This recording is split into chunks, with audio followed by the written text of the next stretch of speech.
Now starting the September 5th, 2024 Mount Pleasant Planning Commission meeting.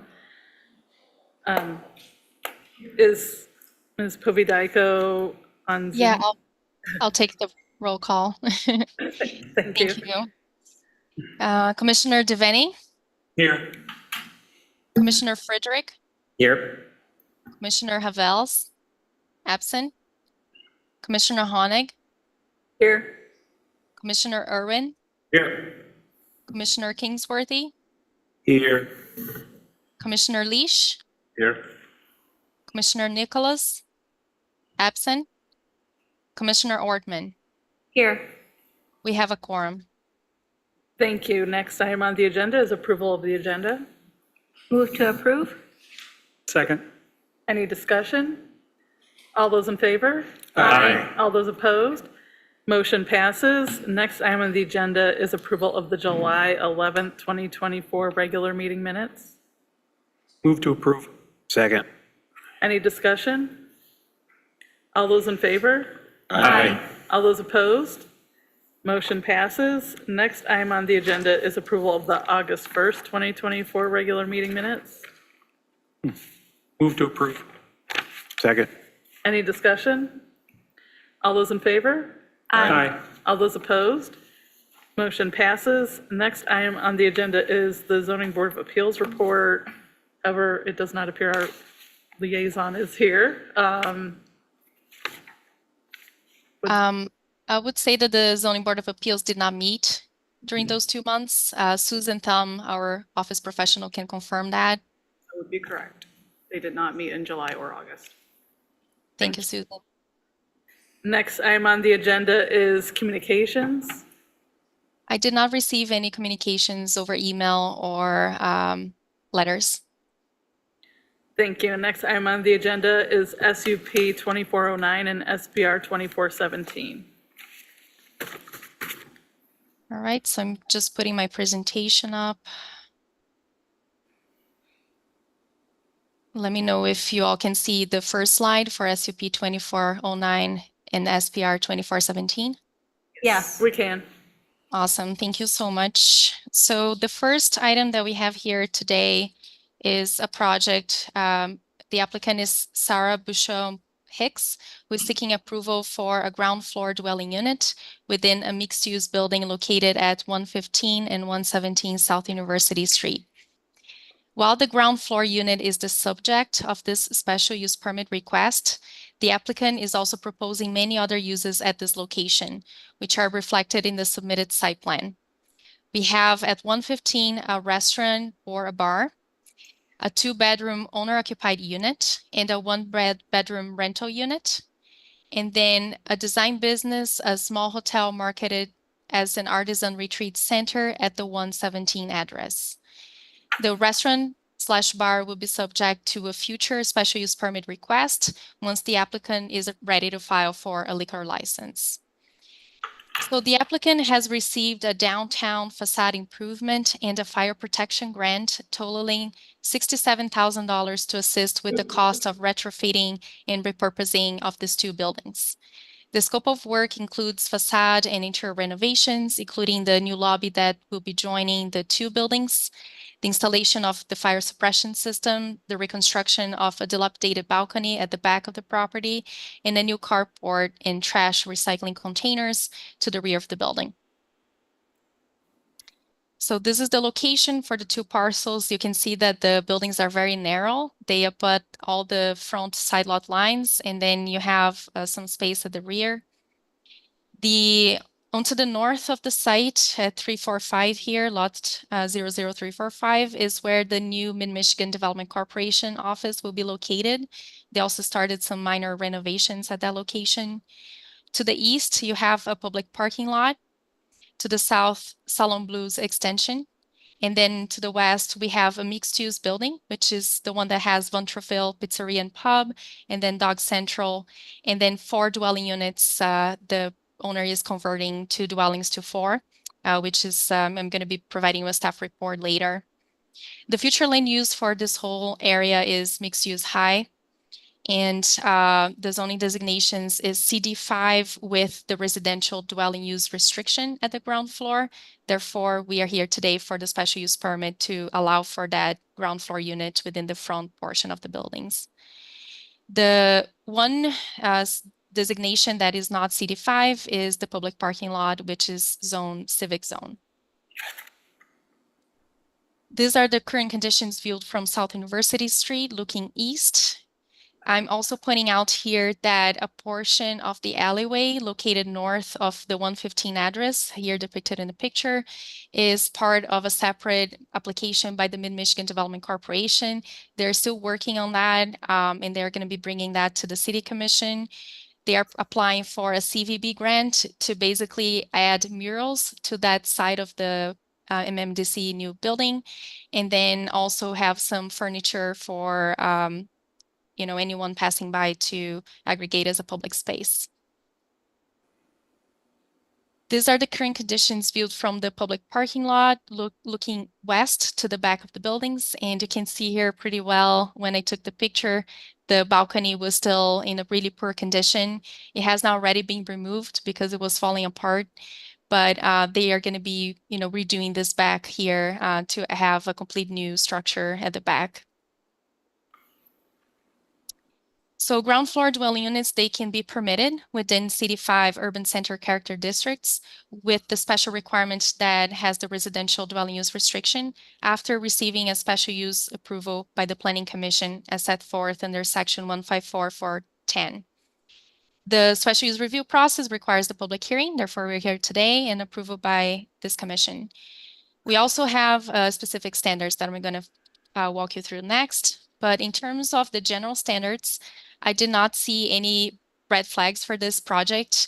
One thing that could be a problem because we have residents on the premises would potentially be parking, but the owners will be able to put their vehicles at the back in the carport that they're going to be constructing. And then we have plenty public parking spaces for any clients or customers that will be come to the hotel, bar, or all the other businesses or visitors to the dwelling units as well. But again, the only use that's being under review today is the ground floor unit. Here are the specific requirements for the ground floor unit. So the first one here is to make sure that we don't allow any residential uses within the first 50 feet of the building facade. And that is because we want to make sure that downtown continues to be active with retail or services or offices. Therefore, the first 50 feet cannot have residential. The proposed residential space is beyond 50 feet from the facade. Therefore, the applicant is complying with this provision. The second item is regarding interior access. As I mentioned, we have 2 addresses here, but in order to comply with this second bullet point, we asked the owner to basically design a lobby space that will connect the 2 buildings. So anyone working or any staff working in the bar restaurant space would be able to access the back of the property for waste management as well as deliveries, if that's the case. Although deliveries often happens within the principal frontage in downtown. But in any case, they would be able to access that through the 117 address through that lobby that would be created. So just to give you more context, going through the site plan review process for this proposal, since we have this special use permit, you can see here that you do have some space in the back where the owner will be having 1 parking space, and then the 2 small yard containers for trash and recycling, which will comply with the city code and the zoning ordinance. One thing to note is that the containers, they usually cannot be located too close to buildings because of fire hazard. But the structure that's going to be added to the back is going to be fully sprinkled.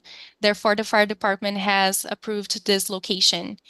And this location here is also to make sure that we are not adding more trash onto the alleyway, which is the case of this block in downtown. We have many establishments that are grandfathered and still have containers along the sides of the buildings and within the alleyways. So everything else, it's pretty minor. So we have some facade improvements. I'm going to show you some images of the elevation.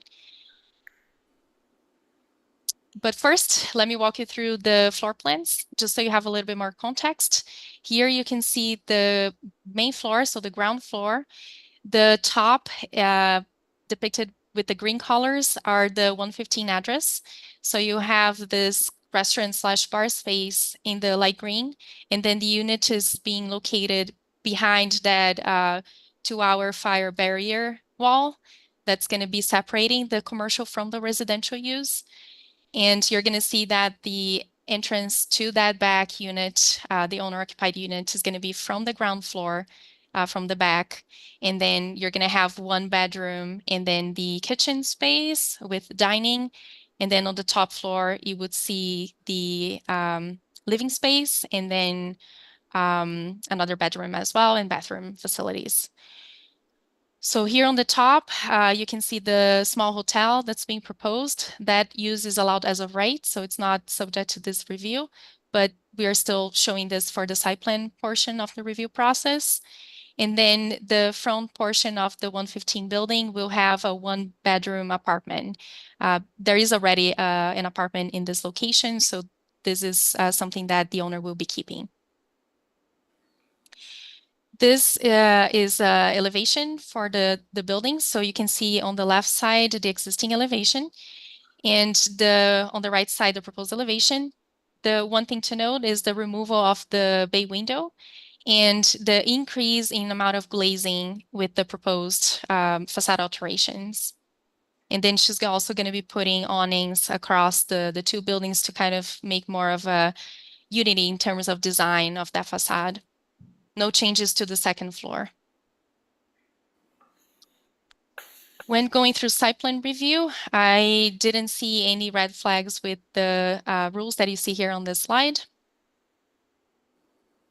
With vehicular parking standards, as you know, we don't require minimum parking, but the owner is already providing 1 parking on premises, and then we have the public parking lots. Bicycle parking is one thing that would be triggered. So we do have a requirement based on square footage of any new use or new building. In this case, 1 bike parking space will be required. However, there is already 1 bicycle rack right in front of the building. Therefore, the downtown director has been waiving bicycle parking requirements in downtown, especially if we do have bike racks within close proximity to the proposals. Streetscape, while the proposed use would trigger a new certificate of occupancy, that would technically trigger any missing streetscape elements to be added by the owner and at the expense of the owner.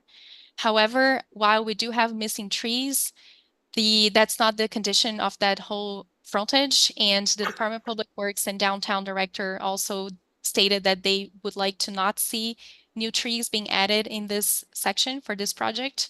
Therefore, that requirement has been waived as well. And then I already mentioned trash and recycling. It's going to be placed under the carport. And then for signage and lighting, the applicant has not applied for any of those 2 items at this point. So I'm just putting those as conditions of approval in case that's something that they would like to do in the future. I imagine that signage is something that she would like to have. So she will be following up with the buildings department for the signage approval. And then lighting will be the same way, if that's the case.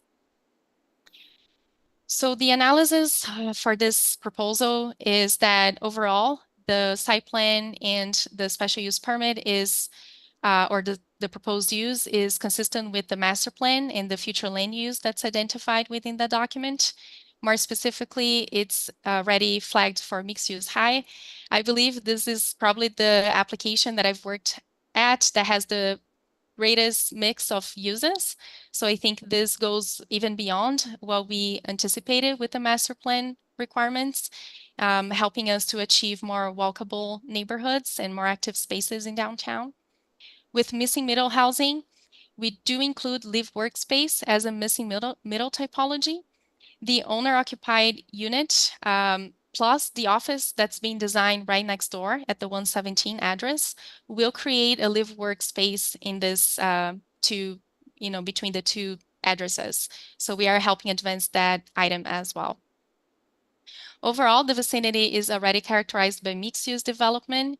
Within this area more specifically, I already mentioned the 120 South University project, and then I already mentioned the CVB placemaking grant, but overall, with the art alley, with the small hotel that's being geared towards artisans, and the art studio, I believe that with all of that, we're going to be enhancing the character of our downtown and add more of an artistic vibe to our downtown. For the ground floor dwelling, which is very specific for the special use permit review, I did look at previous memos about the text amendment that was conducted in 2021 by my predecessor. And there were several goals in that document when the Planning Commission and City Commission approved that zoning text amendment to create the special use permit. The first one, I believe, is met by this application, which is to encourage more people to live in proximity to retail and services. So we're going to have new residents. It's also increasing the market for customers in the evening and weekend hours when officers are less active. I think we can all agree that we would take advantage of having a hotel, even if it's a small hotel in downtown. Consider the future retail, the future of retail. We also have been hearing that retail spaces need less and less space for many reasons, but also because there's less needs for backroom inventory, which when paired with downtown kind of buildings, we have buildings that are very deep. And so property owners may have a hard time to rent out all that square footage when buildings are really deep. So with the ground floor unit, we allow other options for property owners to be able to use the space as opposed to just having to use the ground floor for retail or other commercial use. Overall, the proposal will renovate and better enhance the look of the back of the building as well through the reconstruction of the balcony, which has been in a bad state of disrepair. With all of that, my recommendation is that the City Commission approves SUP-24-09 and SPR-24-17, subject to the following conditions. Any lighting proposed on site in the future must comply with lighting standards set forth in Section 96.13 of the Mount Pleasant City Code. The applicant shall apply for a sign permit with the Building Safety Department and comply with the zoning ordinance sign standards. The applicant shall apply with the requirements of building safety, public safety, and public works. That concludes my presentation. If you have any questions, let me know. Does anyone have any questions? Thank you. If that applicant would like to come up.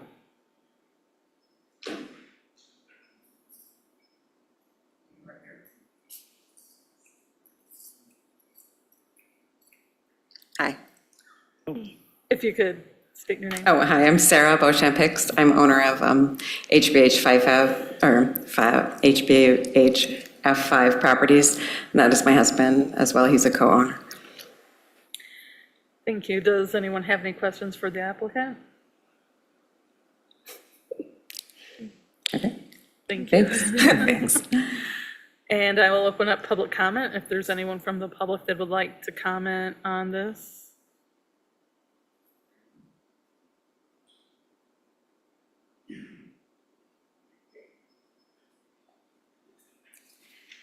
Okay, well, this is a little bit of news for me.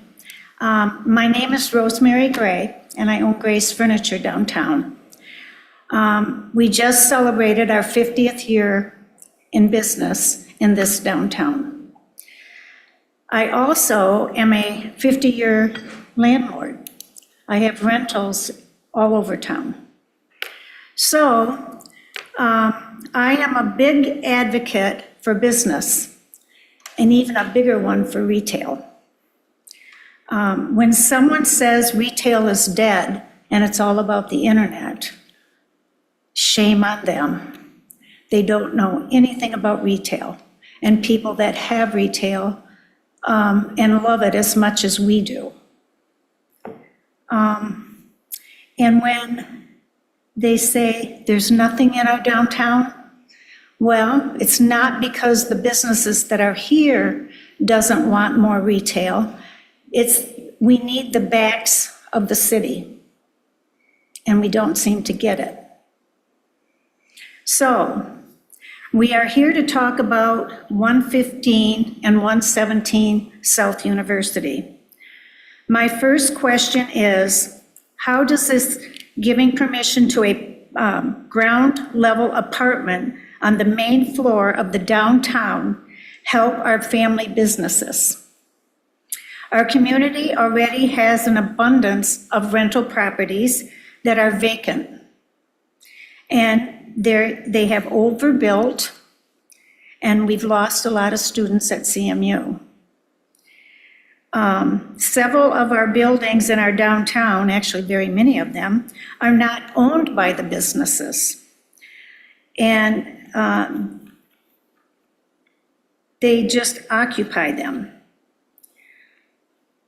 Would this open a can of worms to permit the owners that have rental to businesses decide that maybe they would like to put a ground floor level apartment somewhere else?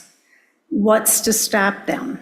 I think it's very, very, very important for businesses, for retail to be. So I'm going to read this a little bit. It says, "It is vital to maintain a healthy balance of residential and commercial spaces in our urban planning to ensure local economic growth and a thriving downtown atmosphere. The Urban Land Institute indicates that retail spaces are critical for maintaining the vitality of a downtown environment. They attract foot traffic, ensure continuous activity, and support local economies. The addition of ground floor residents could drastically upset this balance. No matter how attractively designed, these units would be a misuse of precious retail spaces. Furthermore, our parking spaces downtown, which are already limited, are at risk of being scarcer. Downtown Mount Pleasant serves not just residents, but visitors as well. Each dwelling unit that appears takes away from the spaces that could have been dedicated to a parking for the businesses that are already there. I'm not sure. I know that I am totally against having downtown buildings have main floor residential. I don't see it as a plus for the businesses that are here. And we have quite a few businesses. Myself, it's been 50 years. The Trillium, she's been here longer than we have. And there's several other businesses, like Artreach has been downtown for a long time. We've gotten some new businesses that have come in the downtown, but we just need support from our people to help us get more businesses in the downtown, and I think that is a possibility. I would be more than glad to work on it. I should be retired by now. I've been here a long, long time, and I've still got the energy to do what I need to do. So I would appreciate this being looked at a lot closer, because I can't imagine that it's a plus where you're going to see this not happening somewhere else in the community, in the downtown. I think that our downtown, the advantages of a healthy, balanced downtown, our downtown is a gathering spot for the community to come to. And it's also the heart of your community. And if you wreck it, you can't fix it. Once it happens, it never goes back. And so I really, really would appreciate you guys really thinking about there's plenty of spaces above. I don't care if it's a second floor. That even is going to cause some issue with parking. We have a terrible issue with parking in our back parking lot. I call it ours because we've been there for so long. But that parking lot is awesome, all the time full. And so I can't even imagine more parking. I mean, I don't know where they'd even put it, because it's already overflowing. And we have Sacred Heart there that uses that parking lot as well for picking up kids, and at certain times, it's just so congested, I can't even imagine. And even thinking about blocking off the alley would be crazy. I mean, it just doesn't make any sense. So I feel that you really should take another look at putting residential on the main floor. Because I hear that the bank is going to be putting residential above, and that's going to cause even more parking issues. So just let us know. Thank you. Would anyone else like to comment?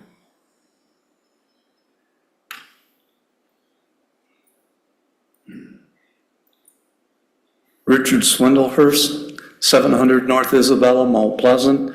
I too am celebrating 50 years of business in our downtown. And as you probably know, I think I've got like 6 locations, maybe 7. I'm not sure exactly how many. But I did back out of a $5 million project at the Isabella Bank Building because I couldn't have apartments on the lower floor. And I lost my renter, which was going to be the bank, which forced me then to not have a renter to back out of the whole project. And we know the building I think we're talking about. That's the one in front, which we were going to put a steakhouse, outdoor patio, apartments upstairs, and it was a go until the bank said, no, we're not interested in renting the rest of that space now. And that became a new president of the bank. So that dimmed my whole project that I had going. Now, here we are looking at apartments on the first floor again. I see we're talking about a 50-foot setback. The first thing I would say is, I had to back out of a $5 million project because of that issue. Now we're looking to put them in. We do need more people living in the downtown. I agree with that. And the more people we could get, probably the better retail, restaurants, hair people, and all would do. But the question becomes is, have times changed enough for us to look at apartments? Is 50 feet a good enough setback from the fronts? Can we fill them with retail? Is that possible? And can retail survive in our downtown? I know it's getting very tough for restaurants to survive in the downtown. Sales aren't what they used to be 5 years ago. It's getting tougher. Employees are getting tougher. Housing for employees. Most of my employees are living in my apartments on the second floor in the downtown, to be honest. I'm not totally against the project, but I think we do need to take a hard look at it, see what's going. I don't want to see an alley closed off or a street. I mean, we just had a big project out here. I was told we won't be closing off Broadway Street anymore since we have our project done. And I wouldn't like to see an alley, even that back alley, being closed off for some type of an outdoor patio in the alley between 2 buildings. That don't seem very advantageous to me. I thank you for your time. Thank you. Would anyone else like to speak?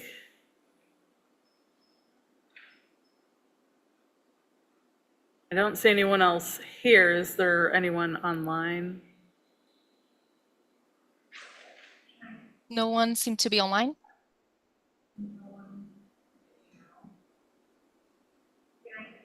Go ahead. Because there was very little information sent to any of us downtown. The only thing it said is that request for a special permit for a ground floor dwelling unit within a mixed-use building, period. That was it. So I went around to every business that I could take time to do, and I got signatures. And these are all the business people in the downtown who voted against it. they couldn't all come because some of them didn't even get, they said they didn't even get a letter. And so I felt like, okay, somebody has to take and try to see what people know and what they don't know. And so all of these people signed it and said, no, they don't want a ground floor level residential. And that's our businesses that are down there now. No, they're not opposed to second floor, but they're opposed to a ground floor residential.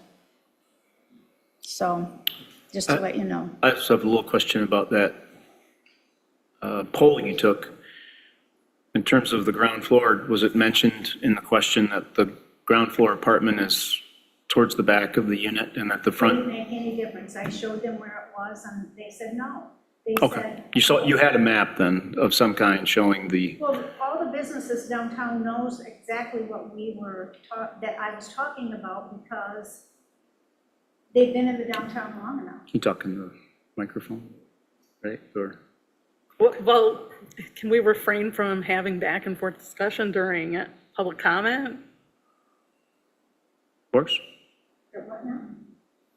Public comment is not for the purpose of back and forth conversation. It is for the purpose of you saying what you want to say. Okay. Sorry, I just wanted clarification about it. Did you provide anyone with a copy of this? No, the city didn't provide us with anything. The city did not send us anything on this at all. This is all I got, was this here piece of paper, right here. That was it. And nothing else came in that envelope. So when I saw it, I kind of set it off to the side of my desk, and then I got to thinking, ground floor dwelling, does that mean a residence? And then I looked it up, and sure enough, that's what it meant. So I called the city and talked to Susan, and she said, yes, that is the ground floor, the back end of that building. That's where they want to put the ground floor. So then I tried to get a hold of Manuela. I made a phone call to her, but she's so hard to get a hold of. Could you speak into the microphone? I'm sorry. Oh. So anyway, so that's what I did. I found out from Susan that what was happening, and then I tried to call Manuela to find out what her thoughts were, and no. But we didn't get any information. That was the sad part. Why did we not get all this stuff in our envelope? So none of us were prepared for this. None of us knew, and I had to do the research to try to find out what was going on. I don't know. But it seems like we could have gotten a little bit of instruction as to what was being planned. And so that's why when I found out what was happening, and then I went down and I talked to the girl from Middle Michigan, and she told us basically too what was happening. But by that time, I already knew. And so that's when I went around and I talked to each person and just asked them what their thoughts were about having a ground floor dwelling. Didn't matter where it was to them, they just didn't want it. But I told them it was the back end of that building where the Janes and Doug Janes was in the upper part at one time, and his brother was a lawyer in the back part of it. So they knew where it was. They've all, pretty much all of them have been in the downtown long enough to know where that place was. So it wasn't like they needed a map. You know, I didn't need a map. I can see that place from going out my back alley. So, but it would have been nice if we could have had more information so that everybody could have read what exactly was happening before it actually came to this. So, but I know that none of them were in favor of it. Not one of them. So, call it what you may, but that's what they told me. Thank you. Thank you.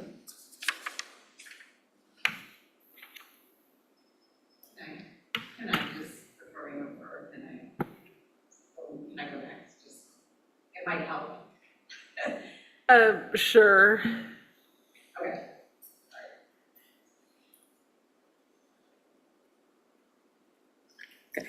Thanks for your time and your energy in figuring this out, but just a couple of clarifications. It is an owner-occupied residence, and it's a 2-story, so that part of our residence is going to be on the top of that back, and part of it will be on the bottom, the kitchen, and one guest suite for our elderly parents will be in that back. But I do have a retail and design studio business that is going in the other side, and my plans for the hotel the Artisans Retreat would definitely bring in tons of people on a regular basis to shop at the downtown. And the shopping downtown is one of the biggest things that we are focused on. So I'm already a business owner in St. John's, and we have a 4-block downtown, so it's not as large as Mount Pleasant, but I've been part of their DDA, and our goals is to just bring people downtown. So I understand what you're saying, but the residence is not just the residential ground floor. It does meet all the requirements that are set forth in the zoning, and we hope that it, the whole project as a whole will bring in lots of people. We do plan to live there, the upper and down, and then we do plan to rent the front part of the 1-bedroom apartment that exists right now. The bottom part is going to be a commercial establishment that we hope to be either a cider bar or a restaurant that, again, will bring tons of people like downtown to shop at all the local businesses. So the whole goal is set forth to make sure that we bring people to Mount Pleasant. I've already worked with the Visitors and Convention Bureau to talk about plans, and I've been working with MMDC. I have a small business job coach that's been helping me think all of this through. So there's been a lot of effort, and I'm sorry you didn't have the information. If you would have stopped by, we're living in the 1-bedroom apartment right now. I would have gladly walked you through and showed you our plans and everything. So I just wanted to clarify that it is owner occupied. We aren't looking to rent that space out in particular, because we want to live and work in a downtown. My husband is a professor at CMU. We chose to make Mount Pleasant our home right now, and this has kind of been our semi-retirement goal. It's our pre-retirement goal. Our kids have graduated, and now we're looking at spending our time in a downtown. We joined the co-op. I've been in your beautiful building. Gray's is just, it's amazing. I've been taking everybody that comes to visit through the building. So I think there's a lot of amazing things going downtown. Everybody on the planning commission and not you guys, but the pre-planning people, everybody's been wonderful to work with. I've been super excited about working with Mount Pleasant as a whole. So I hope that through some really good dialogue, we can come to some understanding. But as I see it, we're within our zoning rights and the ordinance. So I just want to clarify some things before we got any further. So thank you. Thank you.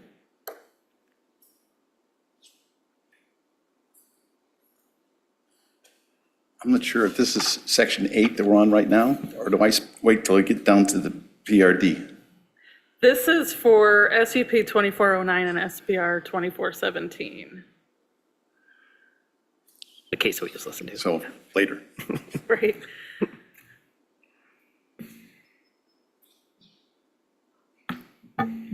They can only speak once during public comment. I welcome your business to come downtown. That's not what I'm talking about. What I'm talking about is a residence on the ground floor of Mount Pleasant.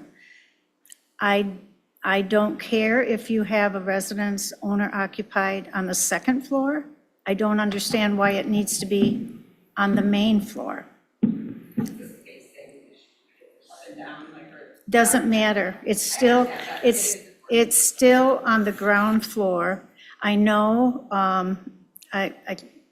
years ago, we fought for no residents to be put on the ground floor of any building in the downtown, and that was given to the city. It was supposed to be put into the ordinance or whatever. Sid Smith was the one who actually had the meeting, and we talked about it, and then we took it to the city.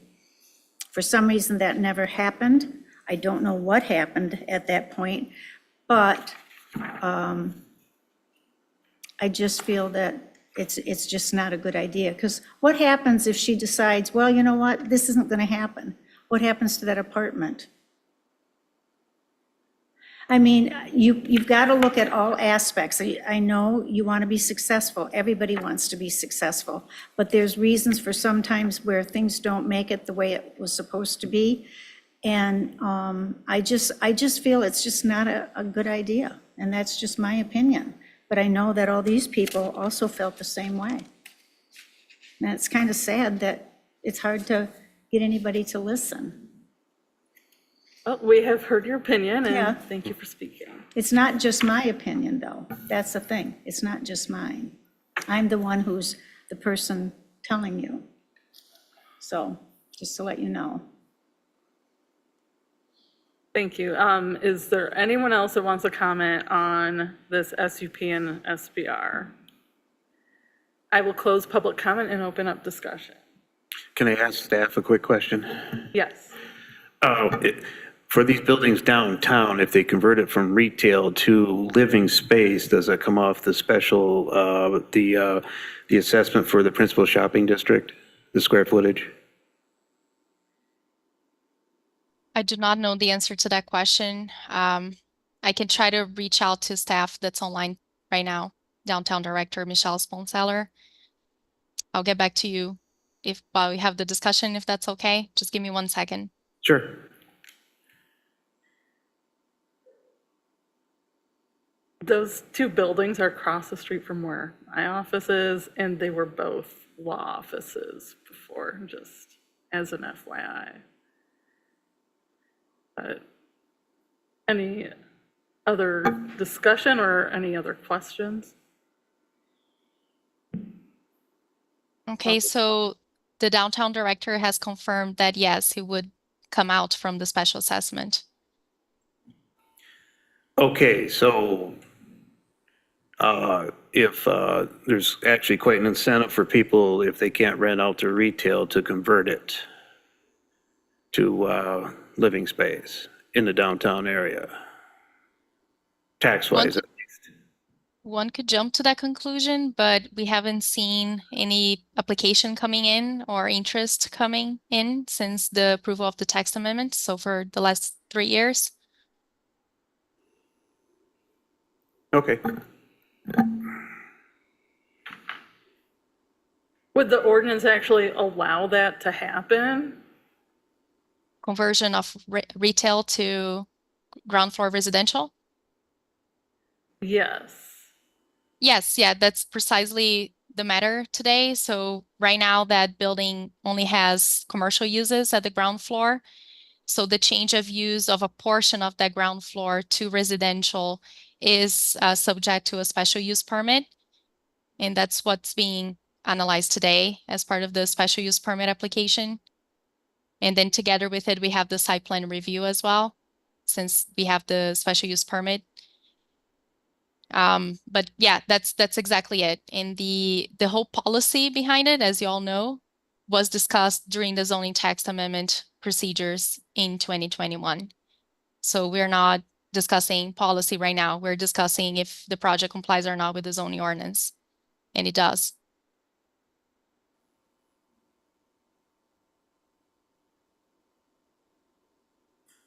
Any other questions, or would someone like to make a motion? As the applicant pointed out, they do meet all the requirements for this special use permit. So therefore, I make a motion to approve SUP 2409 and SPR 2417, subject to the following conditions. 1, any lighting proposed on site in the future must comply with the lighting standards set forth in section 9613 of the Mount Pleasant City Code. 2, the applicant shall apply for a sign permit with the Building Safety Department and comply with the zoning ordinance sign standards. And 3, the applicant shall comply with the requirements of building safety, and public works. Second. Any further discussion? All those in favor? Aye. All those opposed? Motion passes. Next item on the agenda is public comment. And this is the last opportunity for anyone to comment on anything today. So even if you're commenting on a later agenda item, you should come up at this time to comment on it.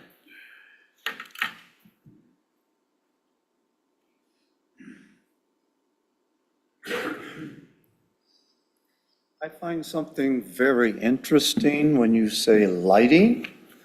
I'm curious as to what our lighting standards are, since we haven't had any lighting on Broadway Street for at least 6 to 7 months now at night. So do we have any standards when it comes to lighting? Just curious. And every time I ask the city about our lighting, they say it's Consumers Power problem. Consumers Power says it's the city of Mount Pleasant's problem. I see it's our problem. Because have you noticed? There's no lights on Broadway. The street lights don't work. They haven't worked for 6 to 7 months. And I saw yesterday, the street light that's across from my place, the pub, has set for 1 year with an orange cone setting over a 220 volt live wire. They finally put a light up there yesterday. Now, lighting standards? I'm wondering, what are our lighting standards? That's my comment. Thank you.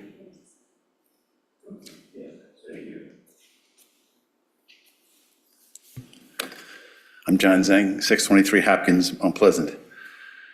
I'm here to speak about the termination of the PRD contract. There's a binding agreement that the city had signed a contract many years ago, and the commission to overturn that has to vote to approve the overturning of a contract that the city has right now.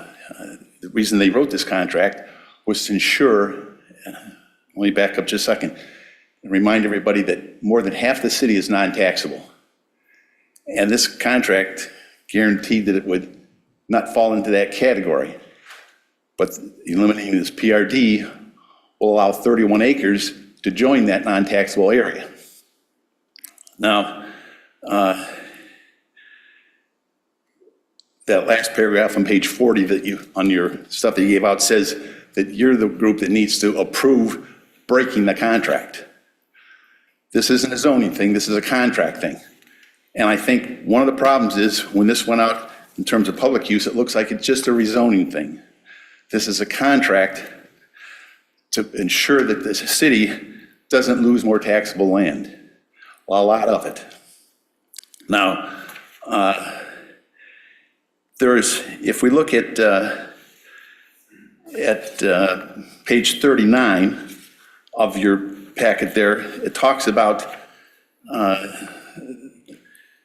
it says, that said, the case of the proposed zoning, out of the 157 acres that's rezoned, 31 will be zone civic zone. This means that 20% the civic zone designated is regulated by the city's ordinance. Now, to get to that 20%, the proposal you're getting has to count the CMU property.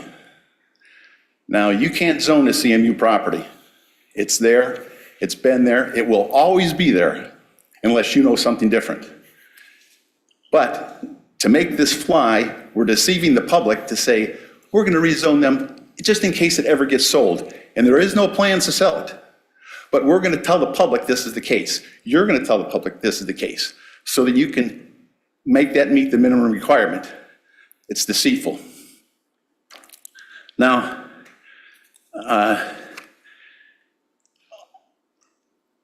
on page 9, letter I,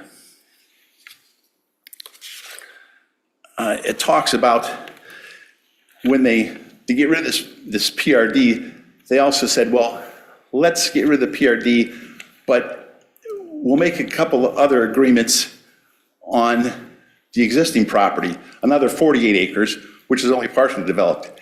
And if you agree to this, you're saying that you don't have to comply with current zoning or current ordinances. Now, I can tell you, I was here in 2017. There was a big flood. It was pretty bad for a lot of areas of town. After that happened, the city got together with the township, who was also hurt, and the county. And the county represented all the townships in the county. The tribe joined us, although since they're a separate nation, they couldn't be a party to the agreement. but they wanted to protect tribal members. Bottom line was, they passed an ordinance since that original one and says, here's how we'll do stormwater runoff. Then this thing sneaks into this contract that's before you now that says, we don't have to follow that. And you're asking you to approve it. If you do approve it, you should tell the public what the intent is, to create more non-taxable land and to avoid following ordinances. Anything short of that is a dereliction of duty. Thank you. Thank you.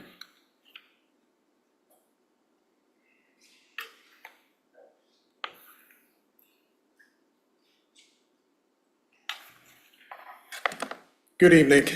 I'm Tim Beebe. I have been in the Mount Pleasant area for about 25 years. My office is at 2257 East Broomfield Road, which is just down the road from the parcel that you're talking about. I've been involved in this piece of property for approximately 25 years. And I don't want to disagree with Mr. Zhang, but I'm going to. The PRD was not written for that purpose. The PRD was written specifically for a development which was brought forth to the city. It allowed for a mixed use. It allowed for set-aside areas, natural areas. There was a plan that was approved by the city and then was overturned because a residents group got enough signatures to get it on the ballot. Since that time, I brought 2 more projects that were master planned for that entire piece of property, and they were turned down. So if we're really considering tax base, think about the tax base that was lost over the last 20 years.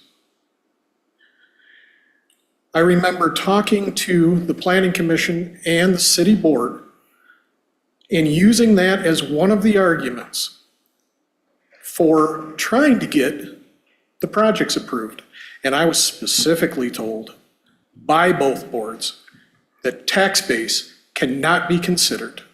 We need to look at the benefit to the city. So let's talk about the benefit to the city. We're talking about taking a piece of property directly across from the community church and having a parochial school. My children went to a parochial school. I have driven back and forth from Bay City for 25 years because I wanted my kids in a certain school, in a Lutheran school. There was no options over here. We've gotten 5 churches together to cooperate and look at putting a parochial school in that I would have loved to have had an opportunity to send my kids to. They're all grown, they're gone, they're dealing with their own children now. But from somebody that has been involved in this since the very beginning, when the PRDs were written, and then the PRDs were modified, and the PRDs were modified again, those modifications were done specifically for a development that was brought forth. We had one that had a golf course mixed in. Lots of single-family residential, it transitioned to duplexes, multifamily condos, and it had a mix of office space throughout so that you could have your doctors, you could have your dentists, you'd have your accountants, mixed into the community. Every time it's been turned down. The PRD is a very tough contract to work with. It's a very old contract. The language does not fit with your current ordinance at all. The only thing that's being asked is to rezone the property, the entire piece of property, not just one piece, but the entire piece of property to match your master plan, which you helped to put together. So we're talking about taking city land and getting it in conformance with the city's master plan. I don't see a downside to this. And if one of the parcels gets developed for a community church, school, I think it's a great thing for the community. And I thought that's what we were supposed to be looking out for. Thank you. Thank you. Can I ask a clarifying question? Sure. Okay, when I was reading over this, I just want to clarify, is this the same property that you have been here before that we've discussed that Yep. has the different pieces? Okay. Yep. That's what I thought this was, and then I was thinking maybe Yeah. it wasn't then for a is. minute. Okay, Yeah. okay, just, No, it's that half mile by half mile area, basically. And, you know, nothing's happened on it since the original West Point Apartments, is that what they're called? And in fact, let's bring up the West Point Apartments.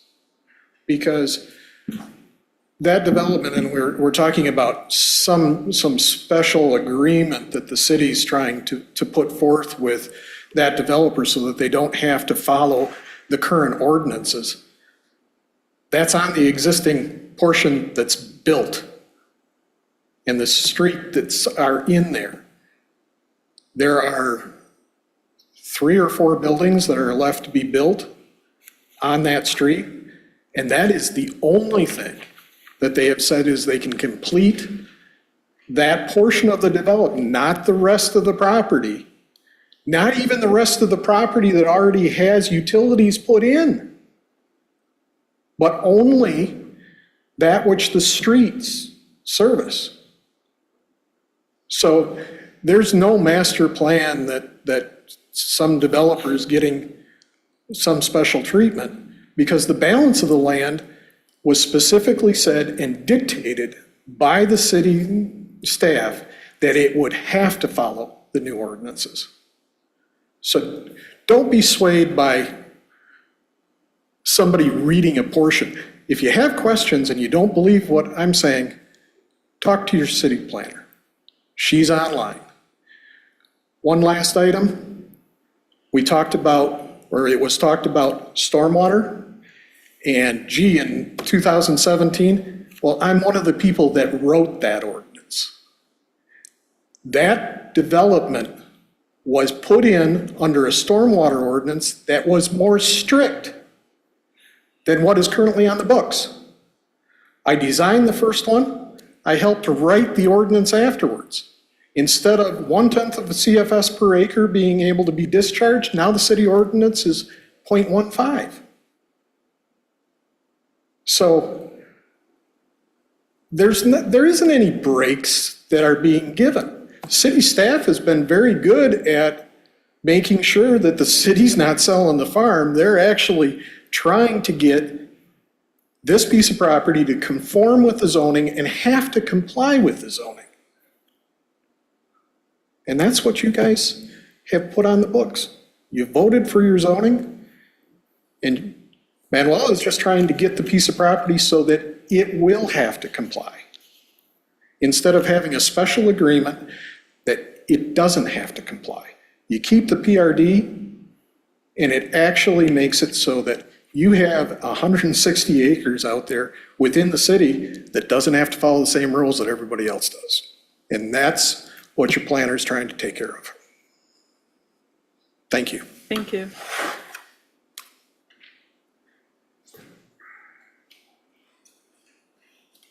Just need to correct a couple things, because I'm citing what you gave to the public. If that's wrong, you need to say so.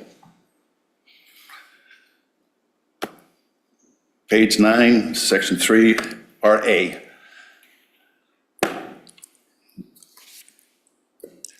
Also, go back to the other part. There was a lot of places that were saying, here we could build this and build that, but the city had a contract, and that contract right now is protecting the city's taxable land. You're being asked to crash the contract. We've spent a lot, the city has, trying to get taxable property. We're working on this thing north of town. But to give 31 acres south of town would be a travesty. And what's bad about it is the trickery used to zone the CMU property as part of this, call it zone, so that the other 31 acres can get snuck in under this 20% rule. Not, this is deceitful. That's the thing you got to be careful of. And go to what's written, not what the city's going to say we can do, contractors say we're going to do. Write down either what you gave us or modify what you gave us. Thank you. Anyone else from the public that wants to comment at this time? It doesn't have to be about this. Oh.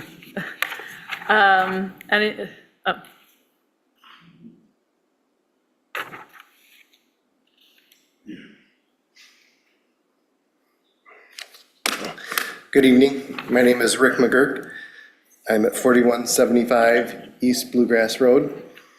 I am one of the owners of West Point Village Apartments on Crawford.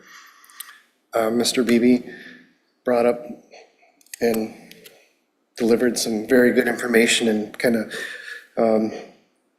consumed some of my points, which is fine and great. I'll just continue on with some of the things that I put together. There have been many projects presented over the years, and like Mr. Beebe said, have failed. And which equates to no new tax base. You're, continuing on with a vacant land approach. It seems that whatever gets brought forward never passes for that parcel. The current proposal that's being discussed later on, the PRD plan currently in place is problematic and restrictive, in my opinion. There are many extra costs for anyone that tries to bring development to any of the PRD parcels, such as surveyors, attorney, and other professional costs. If the land had your traditional zoning districts and followed the master plan, I think you'd find development proposals would appear. Like what you're going to see proposed later on. At some point, you probably need to let the market dictate in some fashion the destiny of that land use.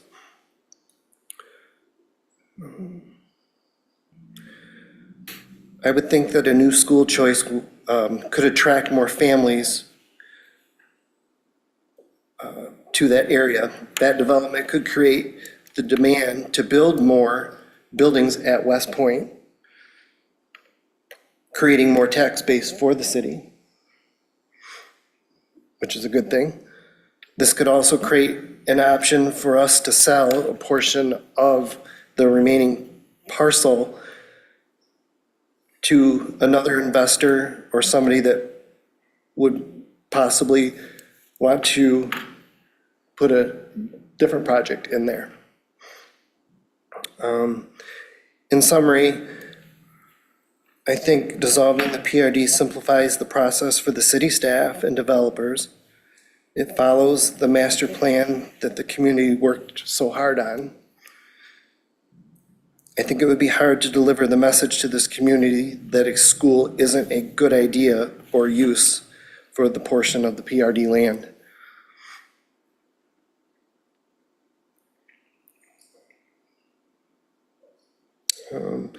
And last, I said, listen to your professional planner on the information she has provided. And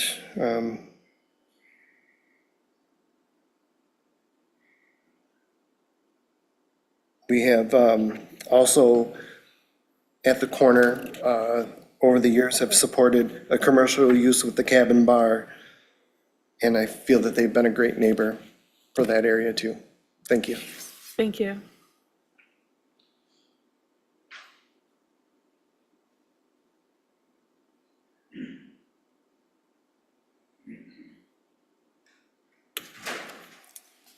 My name is Renee Papillion. I'm involved in the private school of a portion of the property. Thank you for the opportunity to share a little bit of some of our thoughts. I'd like to transition from what Mr. Beebe had made mention regarding wanting to send or have an educational choice for his children. People moving to communities with various educational choices, often referred to as school or educational choice migration, is a trend that's influenced by various factors, including the availability of high-quality public schools, private schools, charter schools, and other educational options. And I just kind of quickly want to go through just a few things as an overview. The reasons for migration, and I believe that this would be a plus for our city to have educational choices so that families can decide what would be the best educational facility for their child. Would be families often relocate to communities with more diverse educational options to ensure access to high-quality schools. This includes areas with top-rated public schools, as I mentioned. It is increased demand on housing if we do have different families moving in. I do want to make mention that when we put up our website, just to give some prelude to the school, the possibility of the school coming, we did receive contact by email from families who were considering coming to Mount Pleasant and asked when the school would open, and that opening date would be a deciding factor for them, whether that option would be available for them to move into the community. So I don't have a lot of data, but I have some firsthand experience that we actually were contacted already by out-of-city residents who would consider coming to our city with different educational options. The research findings from the Brookings Institute report, a report by Brookings Institute found that school quality is a significant factor in housing decisions, with many families willing to pay a premium to live in neighborhoods that have top-rated schools. The National Bureau of Economic Research, the NBER study research, indicates that families are more likely to move to areas with greater school choice options when such options are available and well publicized. The Urban Institute analysis of the U.S. Census data reveals that families with school-age children are more likely to move to communities with better educational options, contributing to the population growth in that particular area. And then the housing policy, the link between educational school choices and housing markets suggests that policies aimed at expanding educational options could also influence residential patterns. So in summary, the availability of varied educational choices is a significant driver of migration patterns, with families often relocating to ensure access to the best possible educational opportunities for their children. And this trend has broader implications than for the housing market and the community demographics. And I believe having that choice here in Mount Pleasant would be a great option for parents who would decide that that would be where they would like their children to go. I'm a product of having worked in public schools for 23 years, having been at the university for 20 years. I do understand the importance of education, all aspects of education. We are here to support choices that parents might have. I can't say enough about, teachers are hardworking all the way around. The percentage of cities benefiting from school choice migration can vary widely depending on local policies. I did try to look up some data that might give some specific numbers, but it was difficult to obtain that and to get anything that had true assessment. All I could find was that it is a benefit and that I could get data that would refer to it as being a positive benefit. Overall, we just would like to bring this choice to Mount Pleasant. We do feel it would be a benefit to the community, and that it would give a varied educational choice to the families in our community in Mount Pleasant. Thank you. Thank you.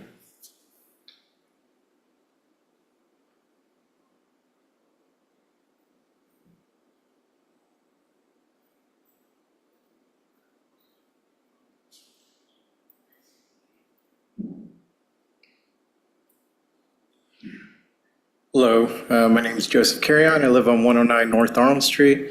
I want to wait for everyone to have their turn because mine isn't about anything on the agenda. I want to talk about specifically about bicycle parking infrastructure because I've lived here since December. I've very new to the town. I'm originally from Texas, never been to Michigan, really just took a risk, came out here. And part of the reason for that is because this is one of the towns I've seen that I could live car-free as someone who works fully remote. And now living car-free for about 8 months now, I've noticed that like there's a serious bicycle parking issue in this town, which really conflicts with the 2050 plan. Because it seems like I had this whole speech ready until I actually did a couple of Google searches and found that you guys have a really well bicycle parking document online already. So I had to scrap all that because there was no need for it. I assume that a lot of these businesses are grandfathered in, and that's the case for it. But I would ask that, like, as the 2050 plan, I know in book 5, there's a specification, there's a specific thing talking about parking, but as I was reading it, I think it's only a topic on car parking as opposed to, I would ask that that section be pushed into maybe also including bicycle parking to be enforced and not allow the grandfathering in, because as, like I said, as someone who lives completely car-free, I promise you that I want the bicycle infrastructure to thrive, you know, but you will never see people go car light even if the entire process is as smooth as riding their car, right? And one of the biggest things about riding a car that's so joyful, I will even admit, is you don't even have to think about parking being uncomfortable. But it's very clear it's a problem for bicycles. So yeah, I really want all the bike lanes to be used. I would love to see a town that's more active and go towards more car light, but I only can see that if there's enforcement on the parking. So thank you. Thank you.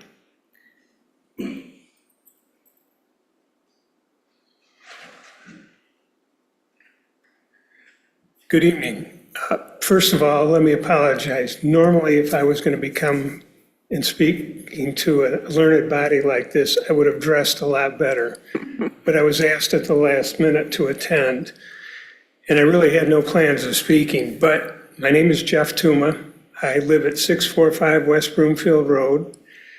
I've been a resident of this community for 72 years now.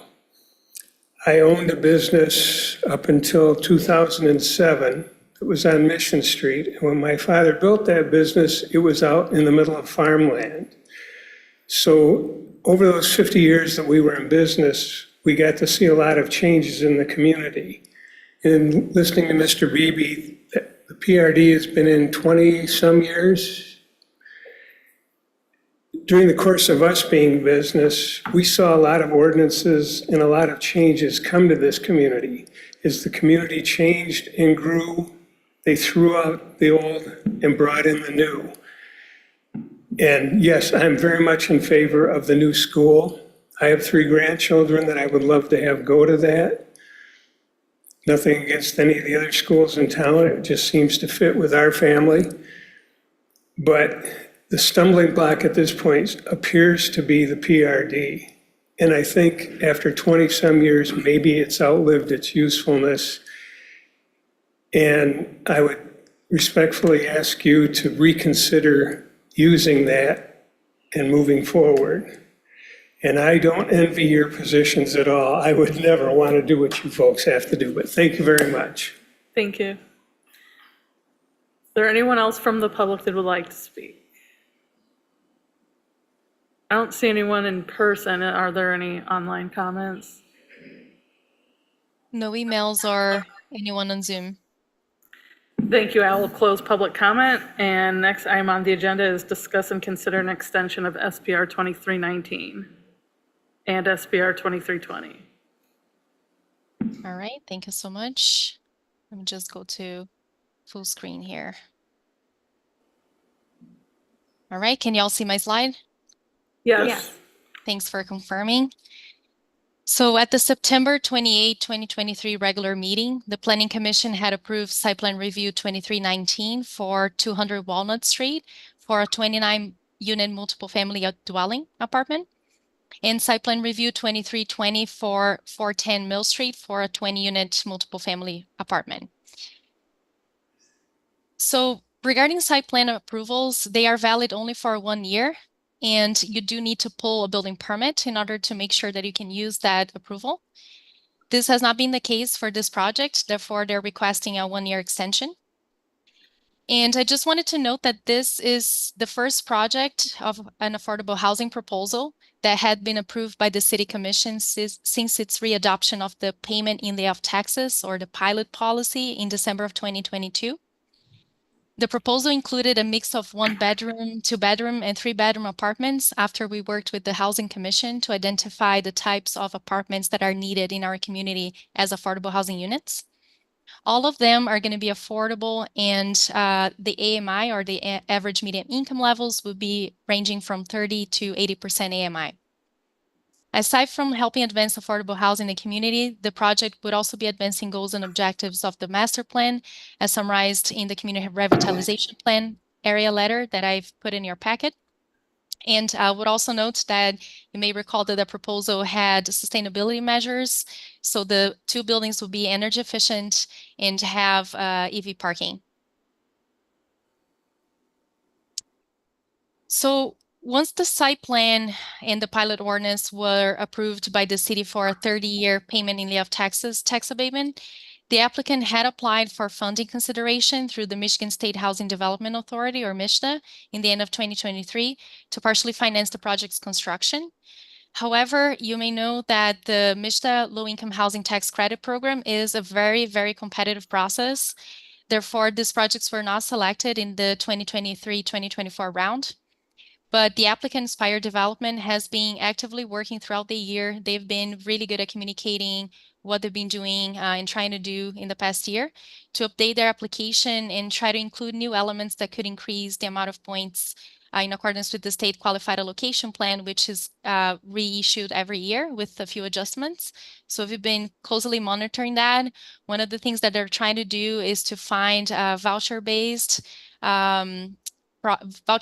project-based vouchers in order to be able to assign specific residents to the development. And they're working with a veterans organization in the community to see if they can do that, since the Housing Commission does not have enough vouchers to give. And they're trying to do other things as well, including partnerships with the tribe to also perhaps have tribe residents living in downtown, which would be incredible. So all that said, the reason for them requiring the one-time 1-year extension is that so they can apply for the 2024-2025 round in the end of the year. I believe that the application will be due in October, so we're pretty close. That said, the requested action tonight is for the Commission to consider granting a 1-year extension of SPR 23-19 and SPR 23-20. That concludes my presentation. Thank you so much. Thank you. Does anyone have any questions? Then I will open up discussion.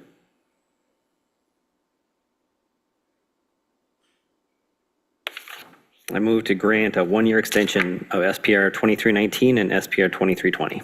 Second. Any further discussion? All those in favor? Aye. All those opposed? Motion passes. Next item on the agenda is termination of the planned residential development agreement for the southwest corner of Crawford and Broomfield.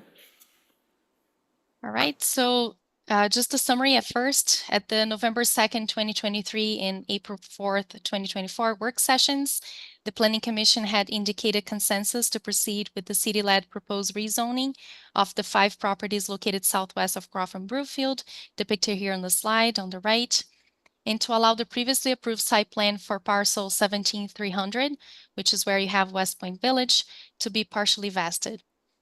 That said, staff now is seeking the Planning Commission's approval of the termination of the planned residential agreement that had been previously approved in 2000 in order to proceed with the area's rezoning from PRD to what we called hardline zoning, which are the zoning district designations that we already have approved in the zoning ordinance. This will be allowing the city to match the area zoning map with the master plan future land use map and to also advance redevelopment ready community goals, which overall tends to aim for more predictable and efficient review processes.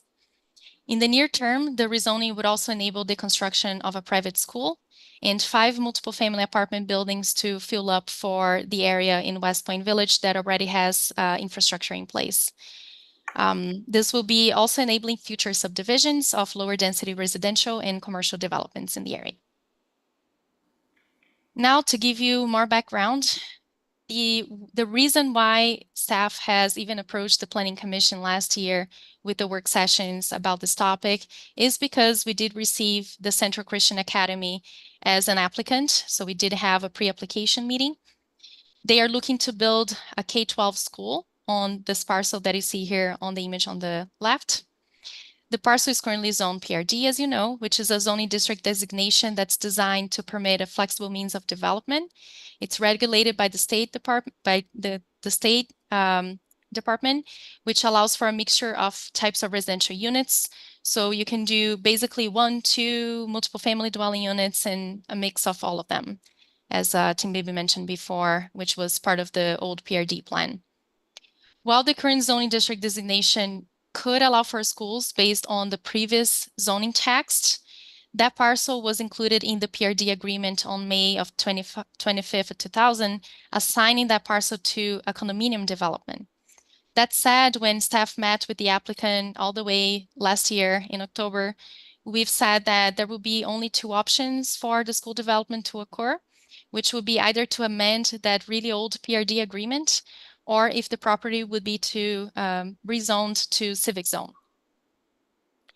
So in the fall 2023, we had we brought this information to the Planning Commission and also met with the few representatives of the school board and Tim Beebe, who is the surveyor working on this project. We've discussed the 2 alternatives, and city staff, myself, decided that it would be prudent for us to take this opportunity to apply for a city-led rezoning of that parcel, as well as all surrounding parcels that are currently zoned PRD. The proposed rezoning would also include the corner parcel that you see here depicted as for CD4 commercial and residential development, because it has been mapped as PRD, even though it has not been included in the PRD agreement. Therefore, that parcel is kind of stuck right now. They can't do anything because they were not included in the PRD agreement of the past and do not have a zoning district designation to do anything now and in the future. So as mentioned already, the main reason for us to do this area-wide rezoning and not solely focus on the school development is because the site as a whole is not currently matching what we have in the city's master plan, the future land use map, which you can see here on the slide on the left side.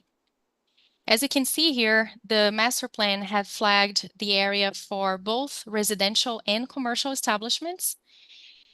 More specifically, the corner site would be flagged as mixed use low, so a low intensity of commercial uses mixed with residential uses. You could do commercial only, you can do mixed, you can do residential only under CD4 regulations. Below, you see a designation for attached residential depicted in orange, which would be enabling for single family detached and duplex apartments and small apartment buildings. And then on the left side, depicted in yellow, you would have areas that are in the master plan flagged for low density residential, detached homes only. Sorry, and duplexes. So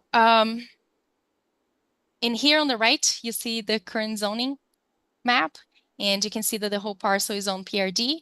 And pursuant to the use regulations that regulated the PRD back when the PRD agreement was approved, only allowed for residential and then accessory uses to residential, which could include schools.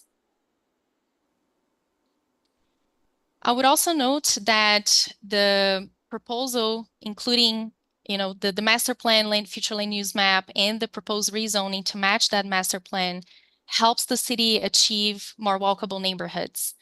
One requirement that we currently have in the zoning ordinance is a concept called pedestrian sheds, which is pretty much a new concept that's used in form-based codes and codes that are more progressive in terms of trying to get more walkable neighborhoods, which means that you need to, when doing large rezonings or large developments, you need to identify where would be the core center of the neighborhood.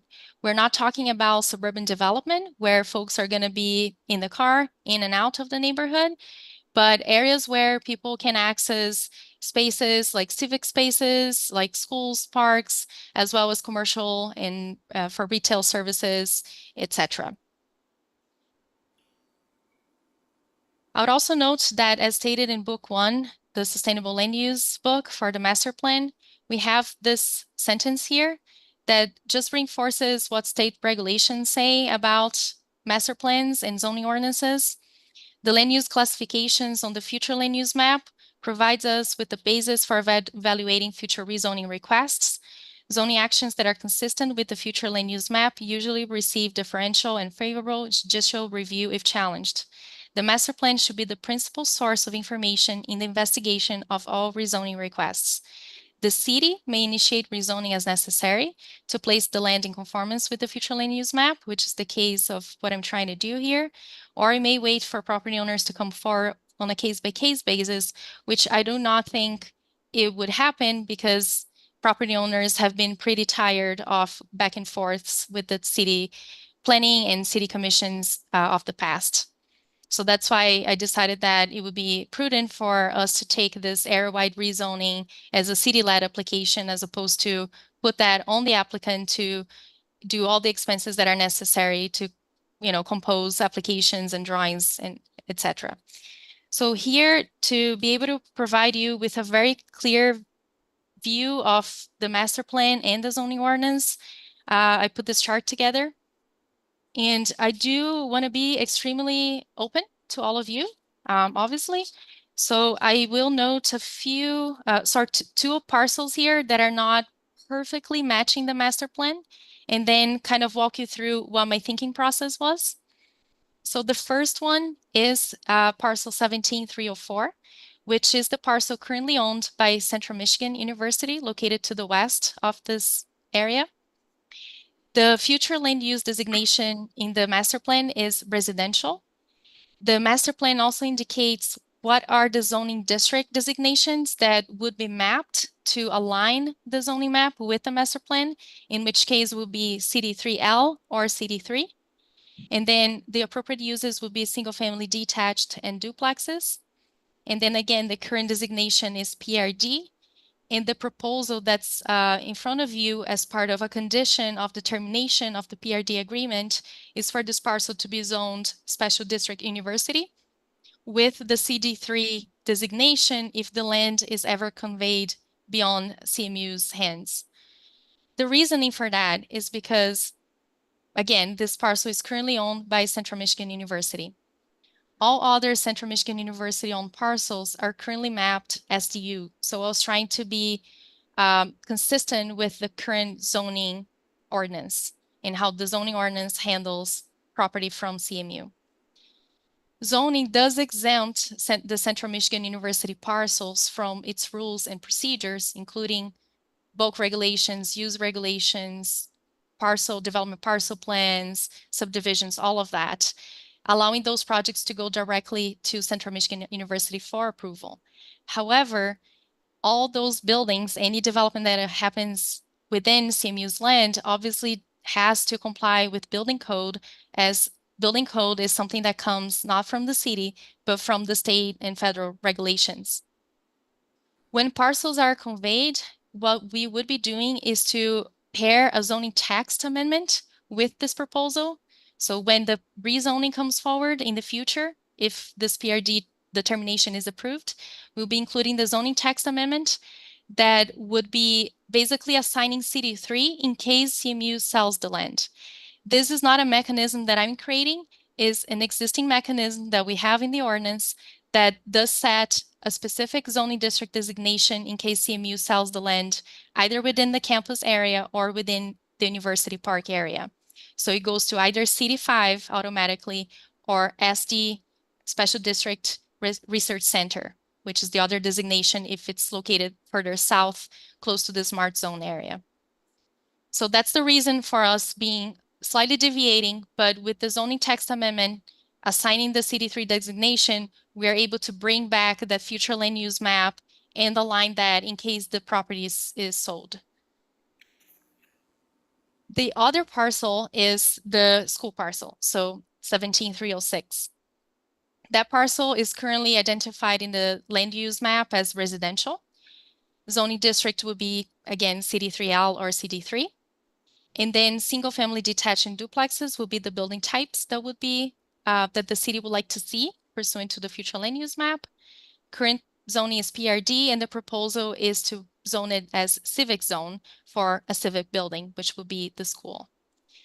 The school development would like to utilize the site because the site is large enough for them to accommodate the size of a building that they want to build, as well as a lot of space for sports courts and open door activities for the students. So they have a vision, and this property can provide that and can make that vision a reality. Zoning currently has requirements for development within large properties, so properties that exceed 80 acres in size, which must designate a portion of them as civic zone. This area-wide rezoning will be for over 150 acres as a whole. Therefore, the requirements in the zoning ordinance, if this would to be a rezoning that would be to be led by property owners, they would need to comply with this rule. The city is exempt from complying with this rule, but that would be basically the basis for any rezoning application that comes from property owners. The requirements are twofold. One of them is that you need to reserve space as civic space within a large area when doing what we call a development parcel plan. If in the future the rezoning is approved and there is a large subdivision that's coming forward, they will need to apply for a development parcel plan, and they will need to indicate a space in that development parcel plan that will be a civic space, basically a park. So that's already in the framework, and if the rezoning is approved, that framework would be valid. The other piece of it is that we also need to provide what we call meeting halls or third places, which are spaces that are defined in the ordinance as areas where the community can aggregate and have meetings, maybe in neighborhood associations and the like, which I believe that a school could provide. They would have large conference rooms that the community would be able to utilize as a meeting hall or a third place. So again, city-led rezonings are technically exempt from those requirements, but compliance with these requirements do help the city proceed in greater alignment with its own rules. So again, the civic zone designation is not exactly what we have in the master plan, but it does allow us to be closer to what a rezoning would entail if that were to be led by the property owners.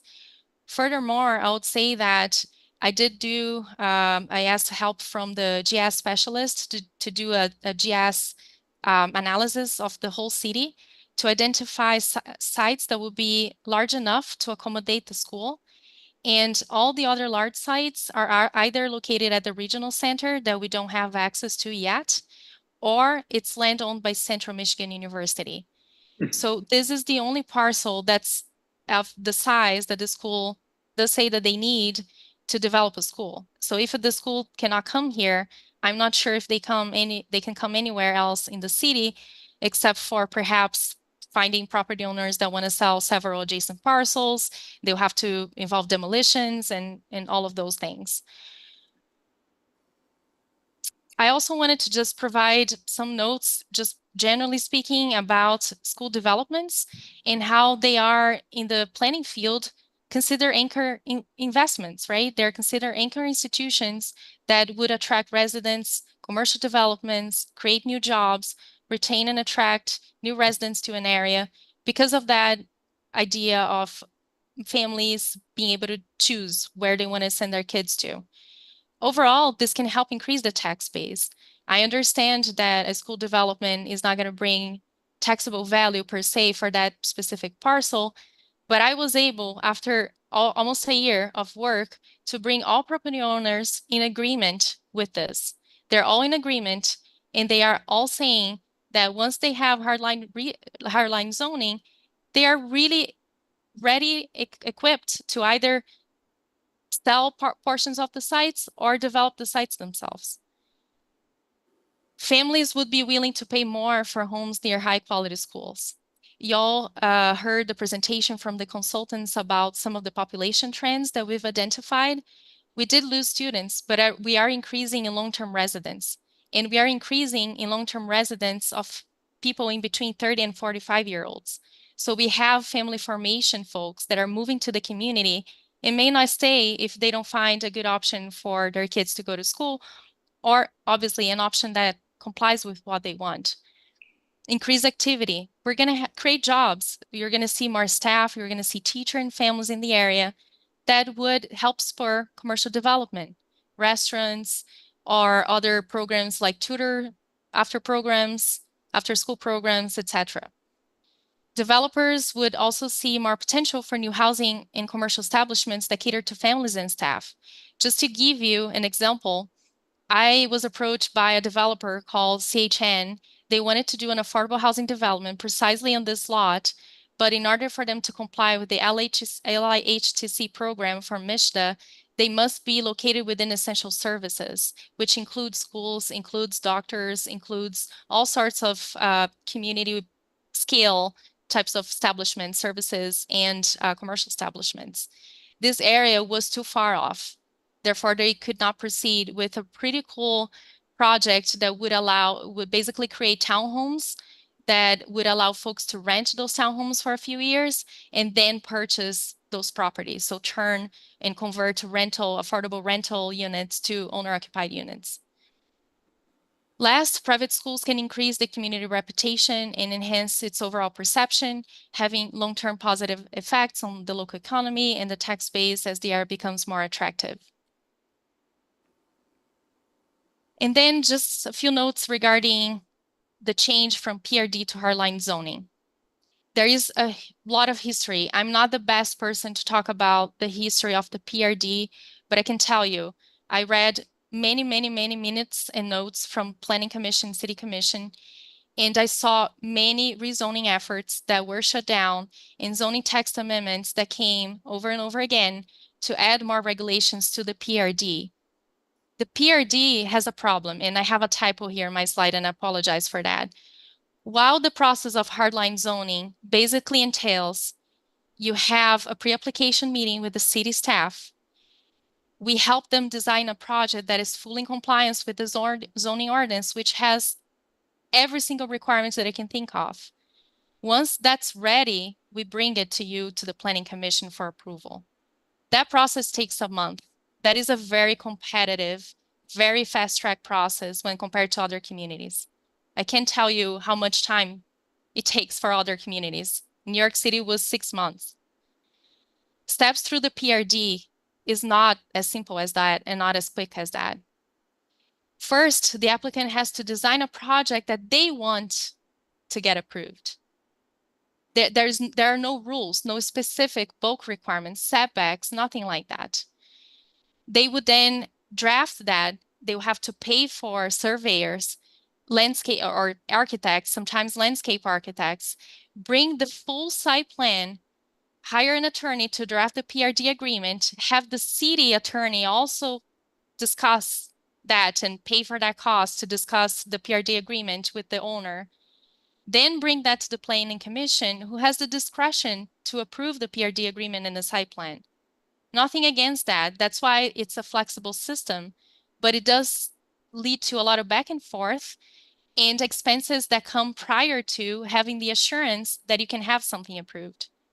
And then last, the City Commission would also have discretion to either approve or disapprove the PRD agreement and PRD plan.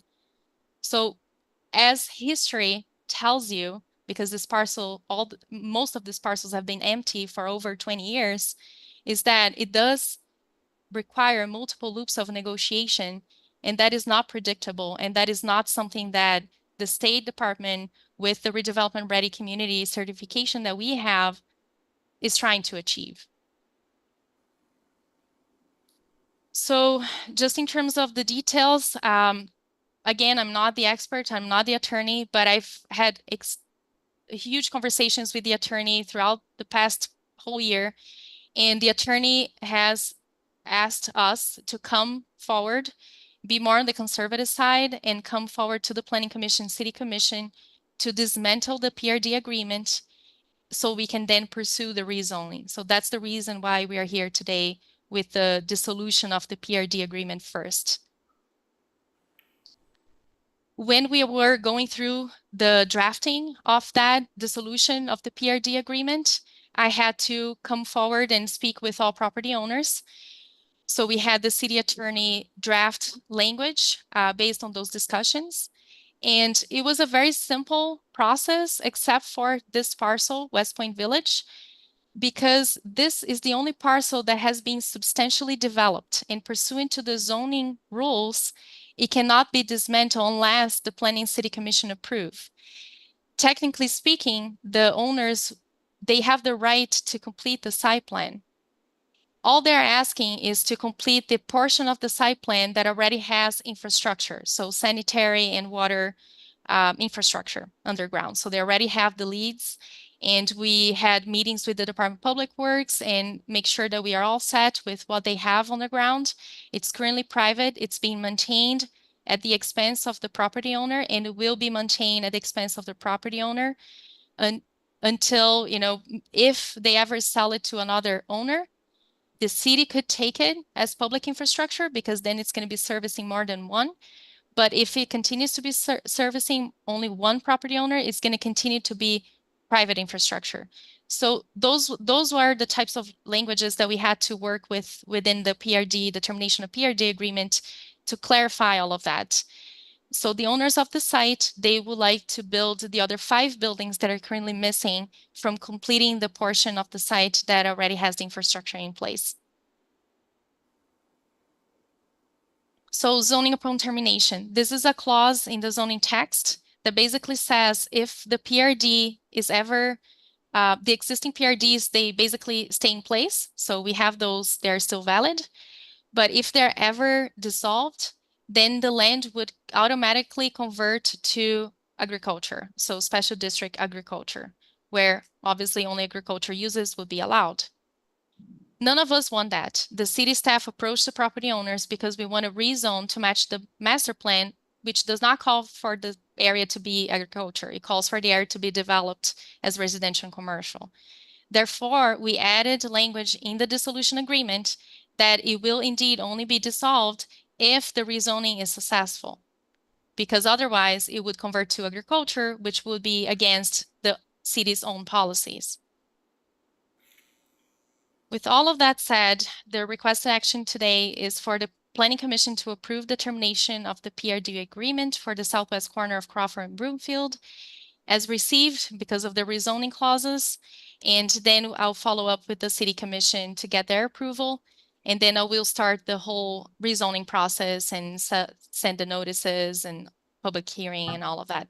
So that concludes my presentation. If you have any questions, let me know. Thank you. Any questions?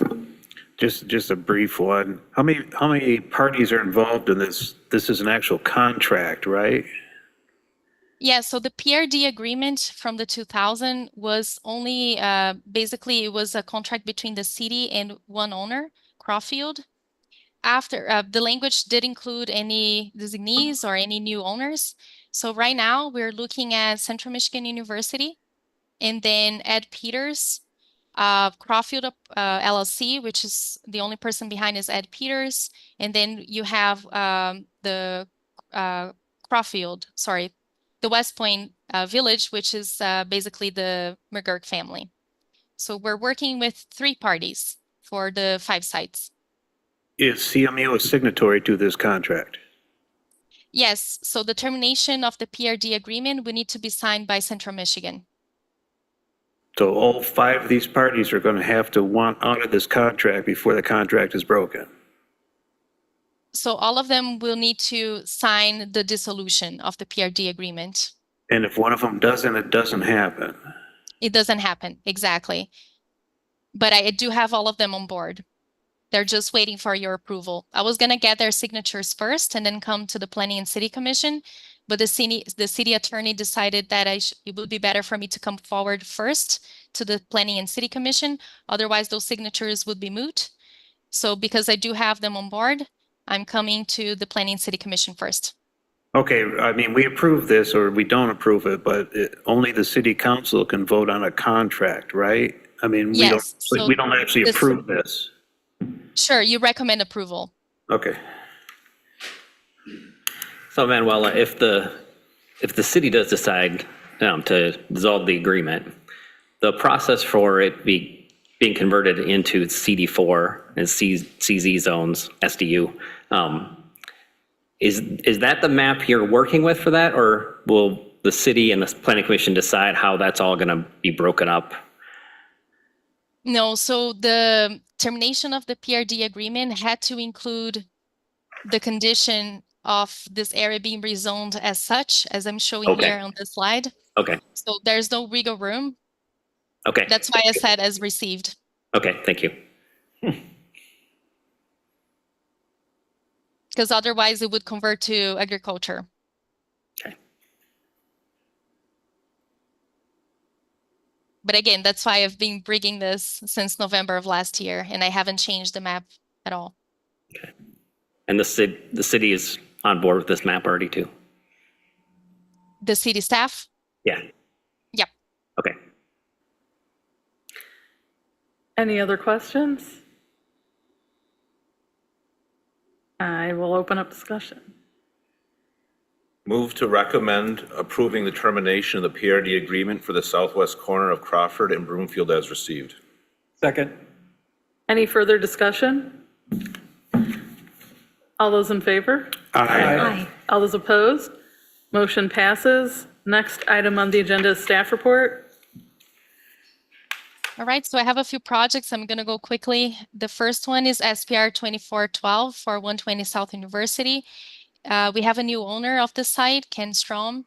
The approval was July 18th of 2024, and it's just a minor site plan. He was just applying for a new dumpster enclosure at the back, and then the installation of an evergreen hedge to screen the existing non-conforming parking, and the remodel of the building facade and apartments.